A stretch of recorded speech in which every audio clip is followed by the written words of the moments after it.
Alors, nous allons retourner sur Modaris dans quelques instants pour faire un petit tour panoramique du logiciel et de ses fonctions principales. Avec son espace de travail convivial, Modaris offre à chaque modéliste la possibilité de retrouver leur technique de travail. Allons découvrir immédiatement toutes ces fonctions. Je vous retrouve sur Modaris. Allez, on y va ?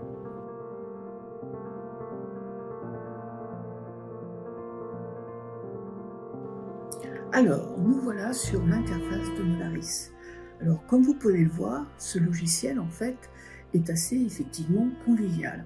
Alors, j'ai ouvert un modèle, histoire que vous puissiez vous rendre compte de ce que ça donne à l'écran. Donc là, en haut, nous allons découvrir, bien sûr, différents types de menus déroulants, hein, rien de plus classique. En bas, nous allons avoir d'autres types de menus, des menus comme les outils marques que nous pourrons éventuellement retrouver sur nos différents types de menus que nous avons, qui sont en fait les boîtes outils que nous avons à droite de l'écran, comme le menu F1, F2, F3. Alors nous allons y revenir, bien évidemment. Donc, pour vous expliquer un petit peu ce logiciel, alors, qu'est-ce que nous avons à l'écran? Déjà, en premier, nous allons ranger un peu notre bureau, voilà. Alors, qu'est-ce que j'appelle le bureau? Alors, le bureau, c'est tout simplement la zone que vous avez encadrée de noir à l'écran. Ici, nous avons une petite icône qui s'appelle le point modèle. Alors, le point MDL, en fait, sur l'écran. Alors, que ce soit de la jupe que vous fassiez, que ce soit éventuellement du pantalon, du manteau, ou que sais-je comme type de produit, c'est toujours la même icône qui apparaît à l'écran. Là, nous avons ce que nous appelons, nous, la variante. C'est là-dedans que nous rangeons, en fait, tout, comme vous pouvez le voir à l'écran, toutes nos pièces patrons. Alors, on peut leur attribuer des couleurs en fonction des tissus, en fonction des matériaux que nous utilisons dans la fabrication du modèle. Je vais fermer. Voilà. Là, c'est une pièce patron. Alors, elle est bleue parce que, en fait, ça nous permet de les distinguer des autres pièces qui ont permis de construire, en fait, le modèle. Donc là, vous voyez, c'est tout simplement un milieu d'eau, en fait. Et donc, comme vous pouvez le voir, quand je passe la souris sur cette pièce, en haut, ici, dans les cases blanches que vous voyez ici, j'ai en fait l'information du patronage. Alors, cette information, je vous montrerai après par la suite comment rentrer ces informations du patronage. Et comme vous pouvez le voir, sur cette pièce de patronage, il y a beaucoup de traits. Alors le vert, c'est le droit fil. Les petits traits, en fait, qui sont des traits violets, correspondent à des informations que nous avons rentrées sur la pièce patron et que nous pourrons voir par la suite comment il faut les créer et comment il faut éventuellement les afficher. Alors, nous faisons une autre page, voilà une autre page par exemple. Là, nous sommes sur un dos aussi. Là, nous avons une doublure, un dos doublure, non, un devant doublure, les poches.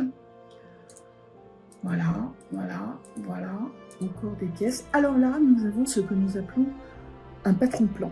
Alors, qu'est-ce que c'est que le patron plan? En fait, c'est ce que il nous a permis, c'est ce qui nous permettra en fait de construire nos pièces bleues, nos pièces patrons. C'est avec lui que nous allons créer toutes nos bases et pouvoir éventuellement extraire aussi nos pièces bleues. Donc ça, c'est hyper important aussi. Maintenant, parlons des menus que nous avons sur notre droite du logiciel. Alors, le menu F1, ce sont les menus des points et des lignes. C'est avec ces différents outils que nous allons pouvoir créer différents types de points, différents types de lignes. Alors, comment fonctionnent ces menus et pourquoi ils sont faits? Alors, chaque outil est rangé par catégorie. catégorie de fonctions.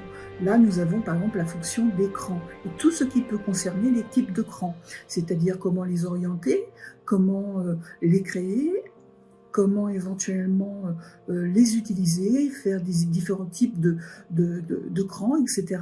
Nous avons ici l'orientation qui concerne les pièces patrons. Donc par exemple, ici, je vais faire, comme vous le voyez, hop là, peut-être que vous le verrez mieux sur cette pièce-là, un petit CTRL Z pour annuler ce que je viens de faire.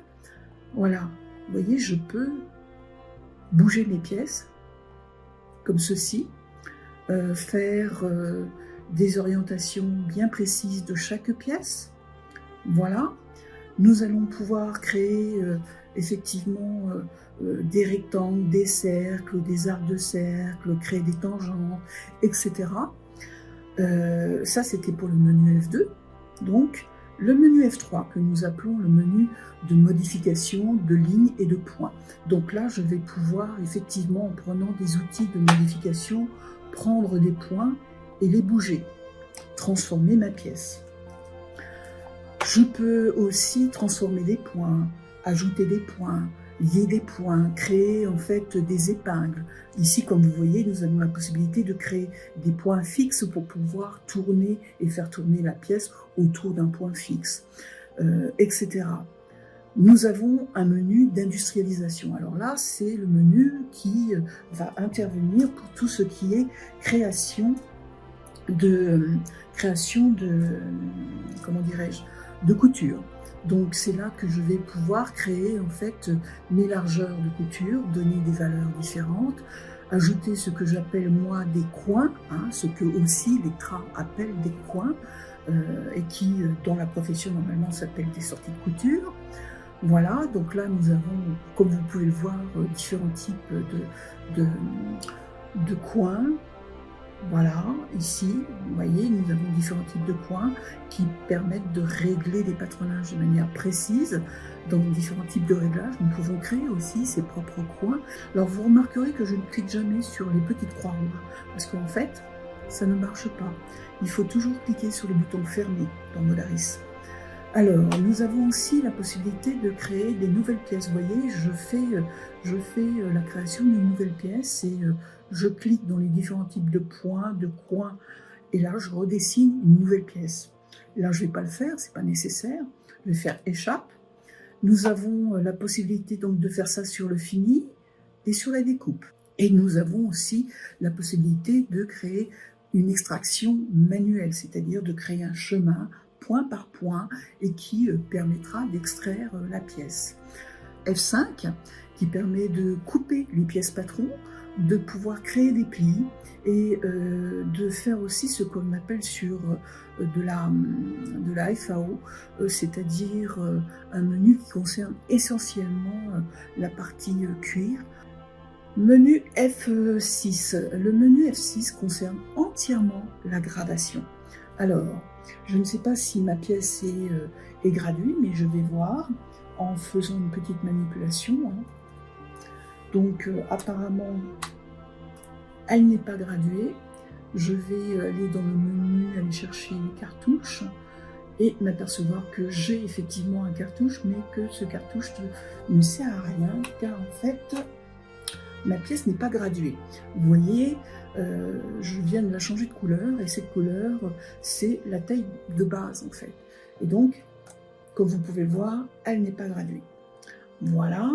Donc, le menu F7 concerne les règles de gradation, comment ajouter une taille, supprimer une taille, comment créer justement cette grille de taille, ce que j'ai affiché ici.